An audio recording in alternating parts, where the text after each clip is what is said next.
Vamos a saludar a el diputado nacional y quien fuera consejero de la magistratura, es miembro de la bicameral de fiscalización de organismos de inteligencia, al diputado Rodolfo Tailade. Rodolfo, buenos días. Daniel Tonietti, Fabiana Solano y Adrián Murano, te saludamos. Esto es Siempre Soy. ¿Cómo estás? Bueno, buenos días, ¿cómo andan? Bien. Bien, muchísimas gracias por atendernos, querido Rodolfo. Bueno, a ver, todavía no se ha definido el sucesor o la sucesora del Ministerio de Justicia. Te pregunto a vos, que sos un hombre y un representante que ha seguido estos temas, ¿cuál debiera de ser el perfil de la persona que ocupe ese cargo, Rodolfo? Qué sé yo tengo mi corazón, por supuesto. ¿Y tu corazón dónde está? Juan Martín Mena. Ok. O sea, vos pensás que Juan Martín Mena, que es el actual viceministro, debiera de ocupar el cargo. La verdad que, por supuesto que esto es una definición del presidente y me parece por ahí medio atrevido lo mío. Pero bueno, qué sé yo, preguntándome, yo soy amigo de Juan Martín, lo conozco hace muchos años, no creo que haya alguien que conozca el ministerio como él. Ya estuvo, ¿no? Ya estuvo, ¿no? Claro, él fue subsecretario de Política Criminal y jefe de gabinete de ALAC al mismo tiempo. Manejaba básicamente, casi, yo diría que manejaba el ministerio, pero digamos, más allá de la estructura administrativa o burocrática, también federal. Pero es mi amigo personal y qué sé yo. ¿Y qué características tiene? Los nombres que están dando vuelta también son personas capaces. Marisa Herrera, por supuesto, y Martín Soria también. Pero bueno, esa es mi afinidad personal, digamos, con Juan Martín. ¿Y qué características tiene Juan Martín Mena como para que vos pensás que está en condiciones de asumir el ministerio? Mirá, fundamentalmente conoce absolutamente todo lo que necesita conocer hoy un ministro en este campo, que es cuáles son los aspectos fundamentales que hay que transformar de la justicia, dónde funciona mal, cuáles son los pocos lugares donde funciona bien, tiene una idea de cómo debe funcionar el Consejo de la Magistratura. Nos parece que, digamos, y además tiene una visión que sale de la visión corporativa de intrapoder judicial, digamos, ¿no? Entonces, me parece que eso es clave, estar, me parece, lo más lejano posible de una mirada, de la mirada que tienen los propios judiciales, de su estructura, del poder judicial en general. Nunca trabajó en un juzgado, pero siempre estuvo muy vinculado a estos temas. Fue el principal asesor de Alejandro Eslocar cuando Eslocar era el secretario de Política Criminal de Néstor. Entonces hay toda una trayectoria en Juan Martín, pero también no quiero que parezca que estoy haciendo lobby. También el cargo que tiene hoy de secretario de Justicia también es un lugar central en el ministerio y en la política pública en esta materia, porque además dependen varias áreas de gobierno de esa secretaría. Entonces, bueno, tampoco está en un lugar que lo desmerece, ¿no? Ser secretario de Justicia me parece que es un halago también. Bien, estamos hablando con Rodolfo Tailade. Han pasado 15 meses desde que el presidente de la Nación, Alberto Fernández, dijo ante la Asamblea Legislativa y ante toda la sociedad, ante sus votantes, ante todos los argentinos y argentinas, dijo: nunca más es nunca más, refiriéndose a la persecución de opositores, a lo que se llama popularmente, o en realidad bajo la marca de lawfare. 15 meses después, Cristina sigue en el banquillo de los acusados. Se ha morigerado la condición de detención de opositores al macrismo, pero los juicios siguen absolutamente la mayoría o casi todos, y Macri no fue llamado ni siquiera a una indagatoria, digamos. ¿Eso considerás que, primero, compartís ese diagnóstico y considerás que ese diagnóstico es parte del problema, digamos, que la corrupción siga vinculada a la figura de Cristina y a su proceso político, y que los supuestos actos de corrupción cometidos durante el macrismo ni siquiera fueron indagados en la mayoría de sus casos? Me parece que sí, que es irrefutable lo que decís. Evidentemente no tuvimos grandes avances. Yo lo que en esta materia, yo lo que veo es que el presidente eligió, después uno puede decir si comparte o no comparte, pero eligió una estrategia inicial que fue la de no confrontar o la de no plantear las cosas por ahí de manera radical desde el inicio del mandato, y buscó fiel, digamos, por ahí a su impronta, a sus propias características personales, buscó no, qué sé yo, el acercamiento, el intento de negociación, de diálogo. Por ahí la demora fue excesiva, porque creo que hubo siempre señales de que jamás desde el otro sector iban a aceptar estas condiciones. Entonces, a mí ayer alguien que conoce bien el Poder Judicial me dijo lo siguiente, Rodolfo: la anestesia fueron la morigeración de las prisiones preventivas. Eso fue un gesto de la corporación judicial hacia el nuevo oficialismo, como que la guerra estaba comenzando a terminar. Pero eso en realidad fue una retirada táctica, que en realidad, de hecho, se están endureciendo las condiciones. De hecho, Amado Boudou está, en la semana que viene se puede llegar a definir que vuelva a endurecerse sus condiciones de detención. Para dar solamente un ejemplo, también creo que dentro de 10 días, o ya están cumpliéndose el plazo. Yo no veo así, la verdad que no lo veo desde el punto de vista de la corporación judicial y de estos gángsters. No veo que haya sido un gesto hacia el gobierno o hacia el sistema, esto de morigerar las prisiones preventivas. A mí me parece que básicamente se trató de un recurso de descomprimir una situación que, más allá de que están cubiertos por los medios y demás, hay toda una sensación general de que efectivamente estos tipos hicieron cualquier cosa con las prisiones preventivas, con las detenciones arbitrarias, con las causas armadas, con lo que se ha descubierto a partir del trabajo de la bicameral de inteligencia o de las causas penales. Entonces, frente a ese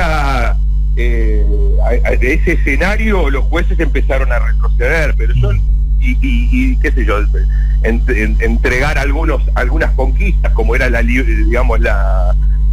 cárcel de muchos compañeros, pero la verdad que no lo veo en términos de vamos a hacer un gesto para distender y ver si se puede generar algún puente con el gobierno. La verdad que no. Eso, si realmente hubiesen buscado eso, hay otras otras alternativas a estar manejando la prisión preventiva, entrar, salir.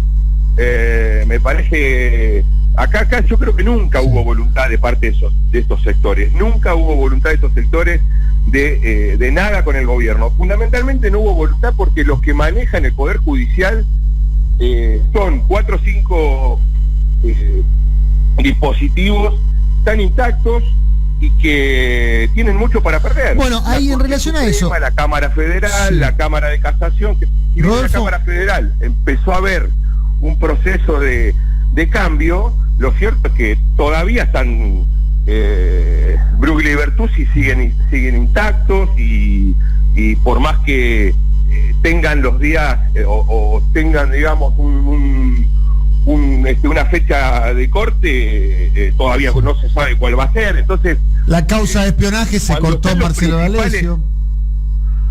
¿Cómo? La causa de espionaje se cortó en Marcelo D'Alessio. El que va a ir a juicio es Marcelo D'Alessio, ¿no? La de Dolores, sí. Bueno, ahí sí, en principio pareciera que no va a escalar más. La línea de corte, Marcelo D'Alessio. No va por ahí no sé si están así, pero de todos modos, digamos, desde el punto de vista conceptual, no veo absolutamente ninguna voluntad de estos sectores poderosos del Poder Judicial de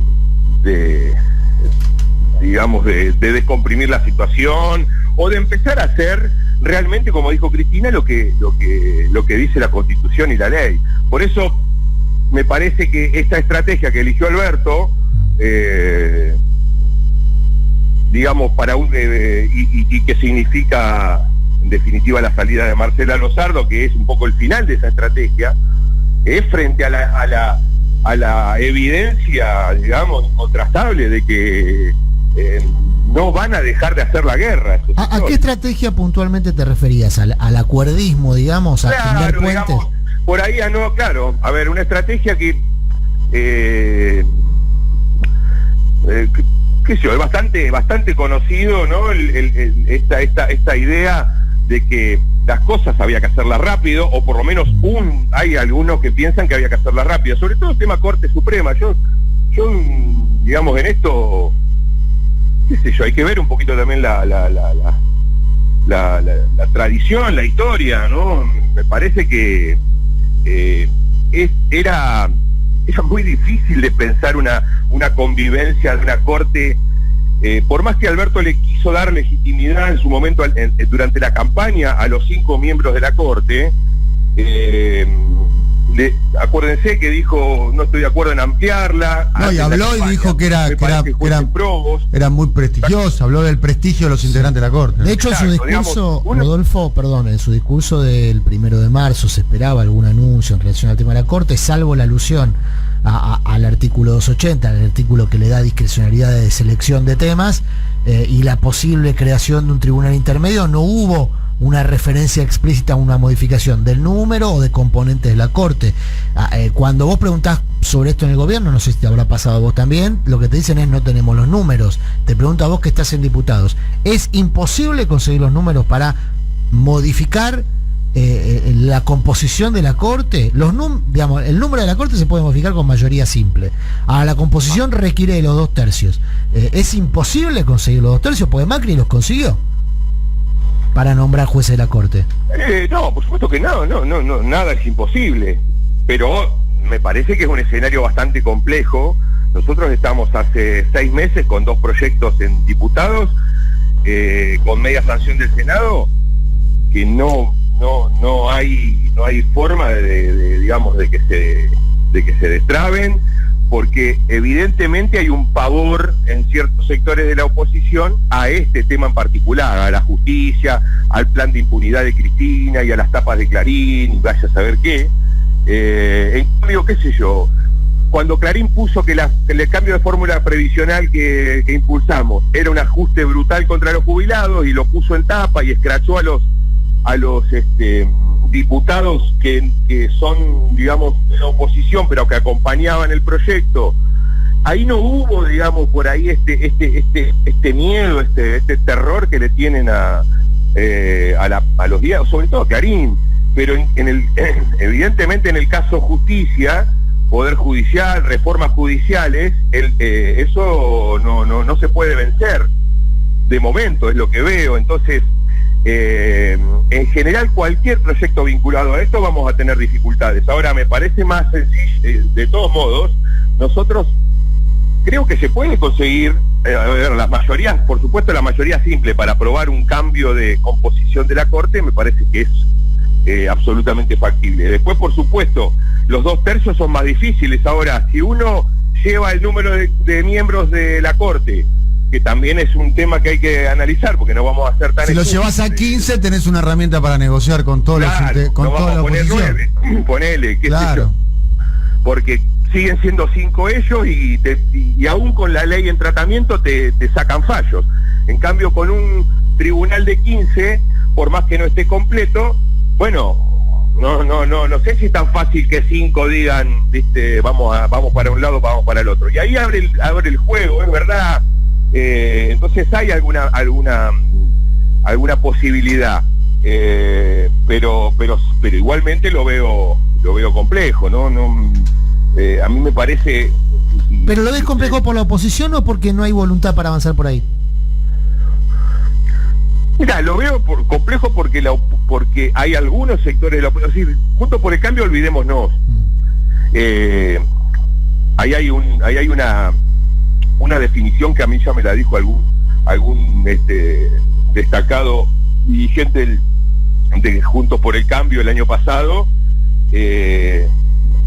Nosotros me dijo, el año pasado me dijo, nosotros tenemos 2 objetivos este año, o sea, el 2020. Que bancar a Casal y que no salga la reforma judicial. Bingo.